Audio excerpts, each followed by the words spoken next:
always ask a question, do position of the hands, is position of the hands important in meditation? Yes and no.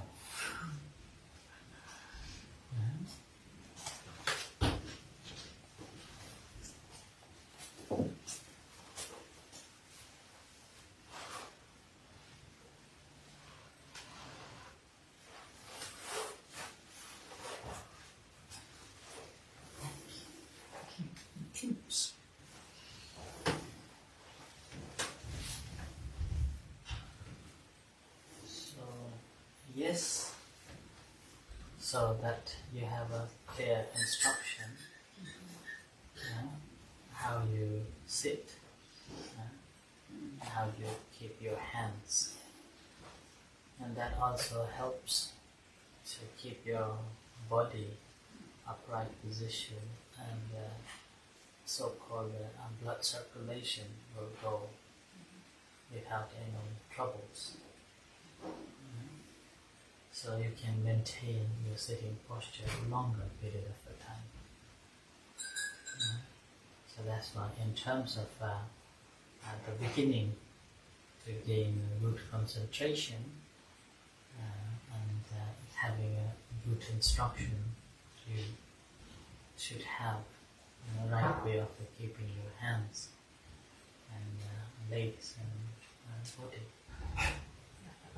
I'm interested about hands particularly, because I saw some people meditating with hands open like this. Different interpretations are there for different reasons. Each and everyone will give a different interpretation of why it is, and some probably will lead to connect to some divines, or some would connect to nature and connect to like power. All sorts of possibilities are there, and it's up to the person who is going to describe. And that description again is based on that person's objectives or aim, how that person would like to channel or lead the rest of his teaching, I would say maybe.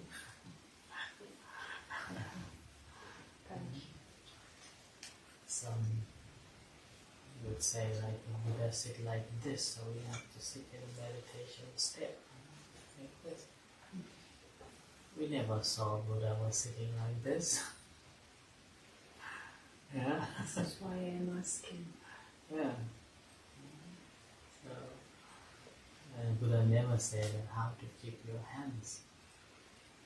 And Buddha simply said that to sit comfortably in upright position. That's all he said. So, each individuals with a different explanation. So does it mean, because I've seen it at our center, people meditating in the past with hands open or hands resting like this. That means they brought that idea, either this or this, from some their understanding of. They maybe read something or maybe simply there just the comfort. Okay. So, Thank you. Right. Anyone would like to say yes? Welcome back. It's been a long time. Yeah, that's true. I recall we were taught that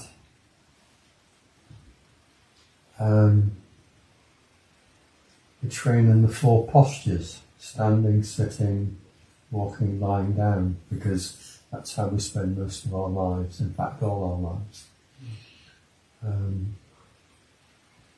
But we largely practice in the sitting posture and the walking posture, and a little bit in the standing posture, because when we walk we observe the standing, but we never, in my experience, practice lying down. Why is that?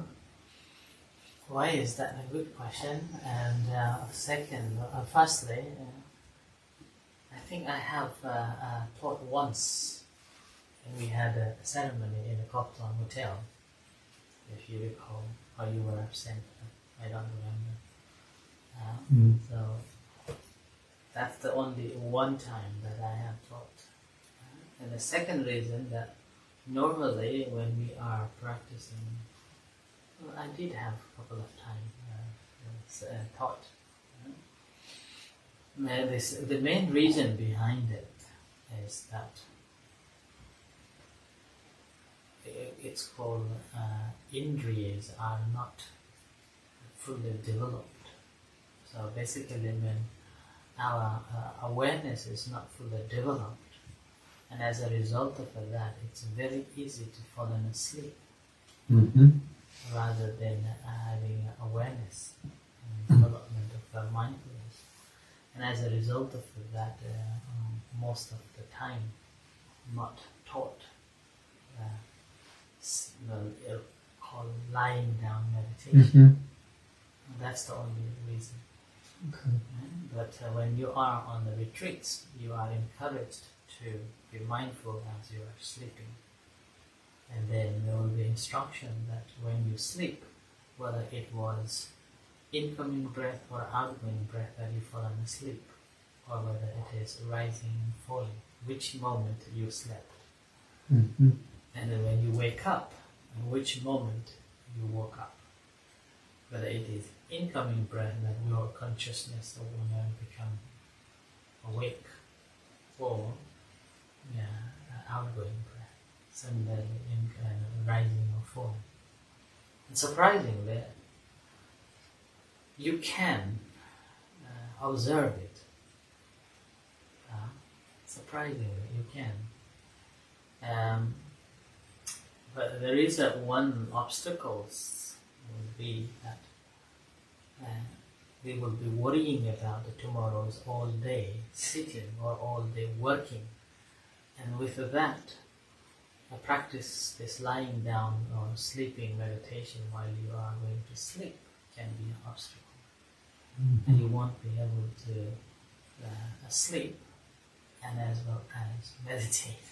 You will be having this doubt and confusion. But if you can take away that worry, that what is going to happen tomorrow, there is, surprisingly, you can observe when you are rising or falling, noticing that moment you are falling asleep. Is it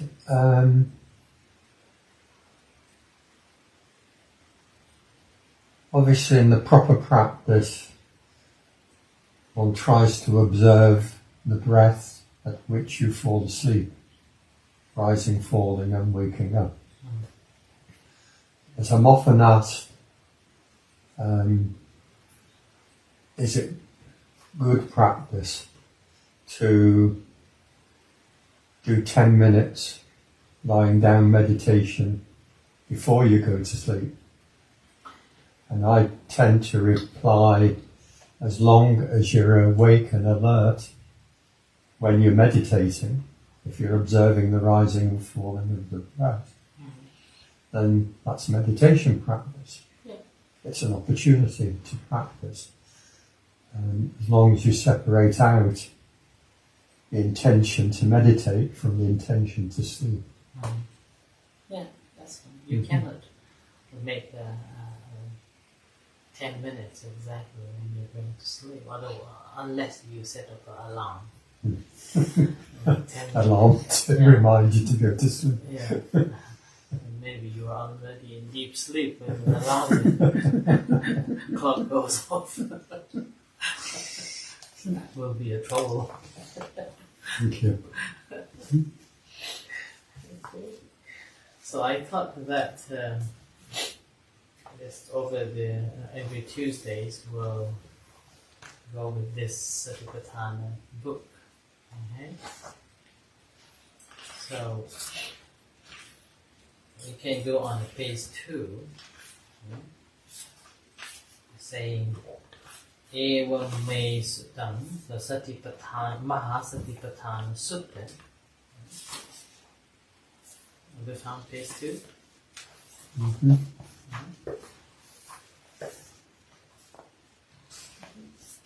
So it's called Mahasatipatthana Sutta. And here, Mahasatipatthana Sutta, its name itself is saying Maha, which means greater. Okay?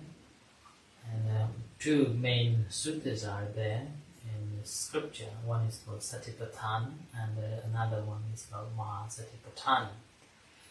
Okay? And both suttas, discourses, again find in different books. One is in Digha Nikaya, the first long discourses, and the second is in Majjhima Nikaya, the middle length discourse. Only difference will be in the last part, one of the last principle.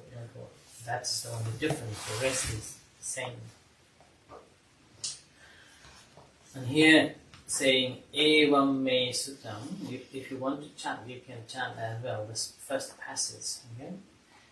Evam me suttam ekam samayam bhagava guru suviharati kamma sadamang nama gurunam nikamo tatrako bhagava bhikkhu amantesi Bhikkhavoti bhadante te bhikkhu bhagavato paccasosum bhagavate tatavocha. So this translation is that, thus have I heard, at one time the enlightened one was staying among the Kurus at Kammasadhamma, a market town of the Kuru people. There, the enlightened one addressed the monks, and they replied, Venerable Sir. Then the enlightened one spoke as follows. And so here, Evam me suttam. Now this first passage will be repeatedly saying in so many discourses. So many discourses. And here, Evam me suttam, that means, thus have I heard. So here, not what I am saying. Yeah? Normally, since this is the discourse of the Buddha, it should be, this is I'm going to say, rather than saying, thus have I heard. And the word, thus have I heard, or Evam me suttam, also repeats so many times in almost every discourses. Okay? And the reason behind is because it is retold by Venerable Ananda on the first Buddhist council to the 499 monks council. So he was asked to recite all the discourses that he could remember. So he recited Venerable Ananda, who was the attendant of the Buddha for 25 years, like a shadow. Not only like a shadow, but also wherever Buddha went and Ananda wasn't there, Buddha had to summarize whatever he has taught to anyone else in the absence of the Ananda. So that's how it becomes Evam me suttam. So that's have I heard. And in the first council, if you remember, that was taken, the first council was held after Buddha passed away 3 months later. After Buddha passed away 3 months later. And the reason behind, there is a reason given that as the Buddha passed away, the Venerable Mahakassapa was traveling towards the Buddha, and on the way, one Brahmin or one wanderer, he was coming back from Kushinagar, where the Buddha was cremated, and he took one flower from that cremation. Hasn't been cremated, but it was preparation going on. So he took one flower, which is called the flower of divine. So he was going back his own way, and then he met the Venerable Kassapa along with other members of the monks. And Venerable Mahakassapa, having seen this flower, immediately recognized that something unusual has happened. And he asks him that, where did you get this flower from? And this wanderer told him that, oh, the Buddha has passed away. And having heard that, those who were enlightened simply, it's called Sangvega, reflected. Simply reflected on the impermanence even to the Buddha, but there were still some monks who weren't enlightened. And those unenlightened monks, some cried, some mourned, some felt sad, and there was one particular monk, he, rather than feeling of a sad or a mourn, he was saying to other monks that, why are you crying? Now we got the freedom. No one is going to tell us that you shouldn't be doing this, you shouldn't be doing that. And now we have got the freedom that we can do whatever we like. We should rejoice. We are our own boss now. And having heard that conversation of this monk, Venerable Mahakassapa thought that, oh, that's not a good sign. Buddha passed away, hasn't been long, and already some people are misleading. So with that, he thought along the way to Kusinara that we must do something. So as soon as he arrived in the cremation, then he was attended, and the Buddha's body was cremated in his presence. And before that, the legends say that his body wasn't on fire. Doesn't matter how many times you try. So it says that the celestial beings were waiting for Venerable Mahakassapa. And this is the legend. Okay? And how far is true, we don't know. Okay? So normally, every religion, they always put something new in it to make more divine. And so this one possibly also added as well, or could possibly have happened too, which we do not know. Okay? So as soon as Venerable Mahakassapa arrives in Kusinara, and his body, the Buddha's body, cremates, and after the cremation, and again the legends say there were almost a war happened to gain Buddha's ashes. And somehow again one Brahmin into the scene, and a Brahmin told all these kings from different cities, so different countries, that our master had passed not been long, and we already decided to go on a war for his ashes. We should be practicing he's teaching no war. Right? So in that case, he offered a solution saying that, okay, we will divide Buddha's essence. So he became a person who divided Buddha's essence into different places. If I remember correctly, it was divided into 8 places. And he himself tried to hide one in his matted hair, and then the legend again says that they was stolen away from his matted hair. Called Dona Brahma. His name was Dona Brahma. And the vase that used to divide all the asses also and later on enshrined as a temple.